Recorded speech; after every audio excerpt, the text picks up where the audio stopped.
Rafizi convicted under OSA. Jamal now says he was not hit by cops. I'm Suhaila Saifuddin. This is Cuppa News.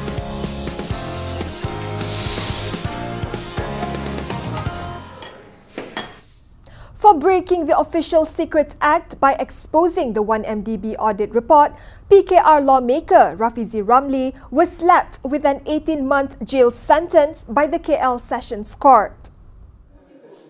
The PKR Vice President and Pandan MP was charged with possessing page 98 of the 1MDB audit report without approval, and the court said this violated the Act. He allegedly committed the offence at the Parliament lobby on March 24th. He was also found guilty for disclosing the classified document without authorization on March 28th. With the judgment, he said he would have to cut short his tour of constituencies leading up to the next general election. The verdict is not at all unexpected. I mean, I would have had a shock of my life if I'm acquitted today. So it's as expected. I mean, for every cause, there is a reaction, and my reaction is that whatever that I plan to do in the next 10, 12 months now have to be compressed in 3-4 months. Because of that, I've planned a nation tour going from state to state, focusing on marginal seats beginning tomorrow night in Penang. Rafizi's legal team said he would remain a MP pending the exhaustion from the appeal process. Meanwhile, outside the Parliament, PKR Deputy President Datuk Seri Muhammad Azmin Ali said Rafizi's conviction is not the final judgment, as he still has a chance to appeal at the Court of Appeal. Saya yakin Yang Muhammad Rafizi dan peguam telah pun mengemukakan hujah dan bukti-bukti yang cukup jelas di mana apa yang berlaku itu bukan dengan tujuan untuk mendedahkan isu keselamatan negara, tetapi ini isu pengurusan keuangan yang boleh menjejaskan ekonomi negara. The Star TV's video of Datuk Seri Jamal Yunos squealing "Polis tumbuk saya" yesterday has gone viral. Well, the Red Shirts leader now claims he was actually telling the police that he had been hit by one of the birthday supporters. Saya memberi respon yang tersebar luas di dalam media sosial daripada semalam yang mengatakan saya menjerit polis pukul saya.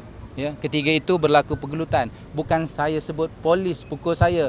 Saya memberitahu kepada polis bahawa saya dipukul. Sebab itu saya meminta laluan kepada polis. Saya nak kejar siapa yang tumbuk curi daripada belakang sehingga saya berdarah. Itu maksud saya. Jamal suffered a bleeding nose during the fight at the shopping centre in Selangor and later lodged a police report. He turned up at the Pandan Indah police station to have his statement recorded over the fracas. 2 Red Shirt supporters had been arrested and remanded until Wednesday for obstructing the police from discharging their duty. Jamal and his Red Shirts group were in Ampang following Bersih during their convoy to promote the Bersih 5 rally. Meanwhile, Ampang MP Zuraida Kamarudin said in her tweet that she would lodge a police report tomorrow over Jamal's report. She also said she would sue Jamal for making the so-called fake report and take legal action against him based on the evidence out there. Kita akan beri beliau 44 jam, dalam masa 48 jam untuk memberi jawab kepada surat ni. Peguam saya sudah fax ke pejabat beliau surat ini tadi sebelum tengah hari tadi. Sebab tu hari ini, lepas tu saya buat statement ini ya. So sehubungan dengan itu, besok saya akan buat laporan polis di IPD Ampang mengenai ugutan beliau yang mengancam keselamatan kita, iaitu hendak mencincang lah, nak ambil darah lah dan sebagainya. Jamal and his Red Shirts troop pursued Zuraida and her Bersih supporters throughout her constituency on Sunday, mocking them as a LGBT group. PAS has denied claims by UMNO turn opposition stalwart Tun Dr Mahathirs that the Islamist Party is reluctant of joining Pakatan Harapan as it supports BN. Kita tak sokong, bukan bulat-bulat. Bukan 100%. Past President Datuk Seri Abdul Hadi Awang denied Dr Mahathirs' claim when met at the Parliament building, but he said that PAS supports certain ideologies of UMNO. Asked whether what Dr Mahathirs said was fair, Abdul Hadi said that is up to him. PAS Youth Chief Nik Muhammad Abduh Nik Aziz said PAS still had doubts about joining forces with Dr Mahathirs' Parti Pribumi Bersatu as it was unsure of Pribumi's seriousness in working with PAS. Kita yakin bahawa kita akan dapat undi daripada rakyat Malaysia. Kita sentiasa yakin dengan diri kita, PAS, tapi kita terbuka kalau ada pihak yang nak bekerjasama dengan kita. Termasuk PBM dan Pakatan Harapan. Jangan sebut Pakatan Harapan. On disunity among the opposition parties, Sempurna MP and Parti Warisan Sabah President Datuk Seri Muhammad Shafiee Abdal said what matters more is the unity of the people to make a change in Malaysia. No, I'm not saying that we are standing on our own, but I said that, we have the same kind of intentions, which is to topple BN government. How do you know it's difficult to topple government? So was Donald Trump. Donald Trump was not supported by Republican, neither the speaker supported him. But you can imagine what wonders the people unity can do. If people's unity is realized, that is power. In other news, Penang police busted a drug distribution syndicate with the arrest of 5 men seizing various types of drugs worth 410,000 ringgit. The first suspect in the network was arrested at a food court car park in Bandar Baru Air Hitam, followed by the arrest of the remaining 4 men at a condominium in Bukit Jelutong last Thursday. One of them was a supplier of the drugs for the first suspect. An especially powerful high tide battered the shores of Kampung Segenting near Batu Pahat, Johor this morning. The strong current caused water to spill over the Toa Pek Kong temple and roads in the village. Around the same time, heavy downpour wreaked havoc in Johor Bahru and Pontian. However, the Johor Civil Defence Department said its personnel had been stationed at various locations in anticipation of any high tide caused by the unexpected supermoon phenomenon tonight. As next year's deadline for the privatisation of football clubs in Malaysia League looms, the company which runs the league said that the quota of 4 imported players imposed by the Asian Football Confederation will be used as Malaysia's yardstick.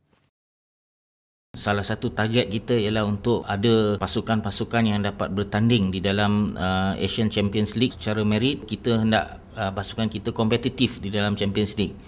Jadi kalau kota import kita di dalam liga dan di dalam pertandingan Asia tu berbeza, makna struktur pasukan yang bermain di dalam liga dan struktur pasukan yang bermain di dalam Champions League tu mungkin berbeza. Saya rasa AFC sekarang ni buat masa ni masih 3-1, masih sama dengan liga kita. So kita akan cuma melihat kepada perubahan jika ada perubahan di belah AFC. In world news, Indonesian police have arrested 5 people in connection with a suspected militant attack on a church that killed 1 toddler and injured 3. Police said they were investigating possible links to the Islamic State extremist group. Ada beberapa saksi-saksi kita periksa. Kita kan punya waktu 7 hari untuk mencari bukti-bukti sehingga apakah tersangkanya nanti bisa bertambah atau tidak, tergantung hasil pemeriksaan dan bukti-bukti yang kita dapatkan. Hari ini kita lanjutkan pengolahan TKP. The suspect, who was arrested shortly after the attack, had been imprisoned on terrorism charges in the past and had links to existing radical networks. An earthquake with a magnitude of 7.8 rattled New Zealand's South Island on Monday, which killed at least 2 people and set off hundreds of aftershocks. Caravan started shaking, and we wake up with a big fright, what's going on? Look outside, see the cars moving around, the caravan's moving. What went through your head at 2 minutes past midnight?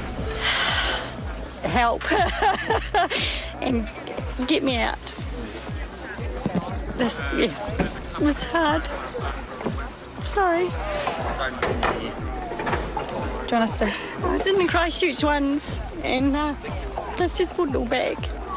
road. So the slips here are horrendous, to put a final point on it, and you've got to believe it's in the billions of dollars to resolve these issues.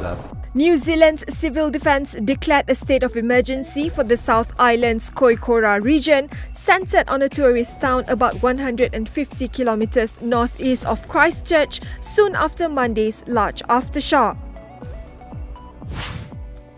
President-elect Donald Trump has vowed to move aggressively on a conservative agenda in filling Supreme Court vacancies, cracking down on immigration and cutting taxes. In his first television interview since his shock election with CBS's 60 Minutes, the 70-year-old also sought to reassure worried Americans they have nothing to fear from his presidency. Meanwhile, Australia's Prime Minister announced that the resettlement to the US of 1,200 asylum seekers held in detention camps on Papua New Guinea and the Pacific island of Nauru will begin after Trump's inauguration next January. It's because we deal with one administration at a time. There's only one President of the United States at any time. Until January 20, when Donald Trump is inaugurated, the President is Barack Obama, and we deal with the one administration at a time. The resettlement deal came after Turnbull's government agreed in September to accept people from Guatemala, Honduras and El Salvador as part of Australia's annual intake of 18,750 asylum seekers. Ladies and gentlemen, give it up for Jackie Chan! Kung Fu movie legend Jackie Chan finally received his Little Gold Statuette, an honorary Oscar for his decades of work in film at the annual Governors Awards on Saturday. I'm breaking so many bones, making more than 250 movies. Not every movie is right, but every movie I make, I care about the world, I care about the children, I care about the environment, I care about everything. Now I got an honor today. That means all those years, what I'm thinking, what are the movie I make, I do the right things. Yeah. Chan was presented the around by former Rush Hour co-star Chris Tucker. Perseverance is key, guys. That's all from us here at Cuppa News. Good night.